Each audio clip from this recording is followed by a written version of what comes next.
There are games on the market that aim to give you exciting gameplay, but on the other hand there are titles that focus on giving you a unique experience. Whether that's in the form of storytelling or aesthetics, players can be drawn into their universe and can be left with an imprint of what they've witnessed long after they turn the console off.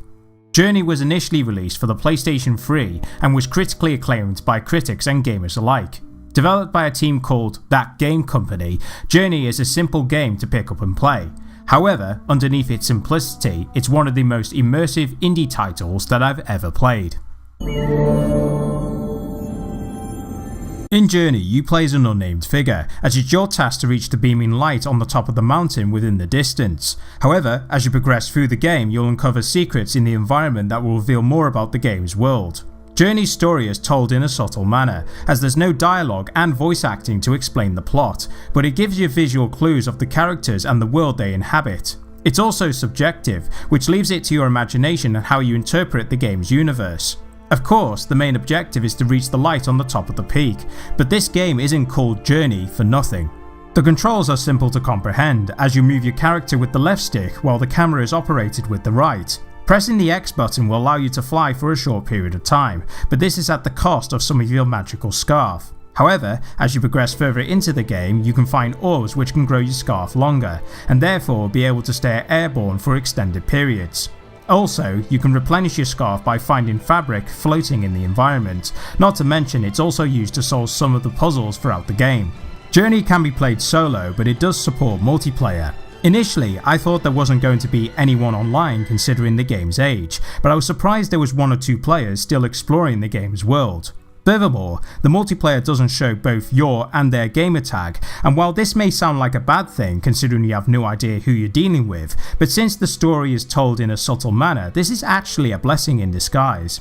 Rather than doing the objective as individuals, we decided to support each other as much as possible regardless of the situation. We replenished our scarves to traverse the environment, we solved puzzles together, and we made sure we didn't become separated in certain circumstances. Although I'm not a big fan of multiplayer in general as it's not my cup of tea, I was actually enthralled of exploring each level with a live player despite not knowing who they are, and there's also a sense of togetherness throughout the adventure as you reach the summit.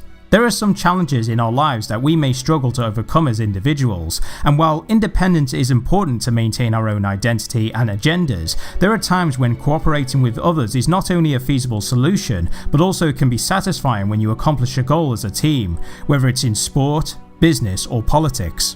As I said earlier, the story is subjective and left to your imagination, but from my experience, I consider Journey's story about a civilization turned derelict by a cataclysm. Because of the gravestones you'll find throughout your travel, you'll soon uncover these are your fellow people that have succumbed to the derelict wasteland, and you head towards the summit because it's seen as a journey towards hope, a solution to escape from the harsh environment, a gateway towards paradise and harmony.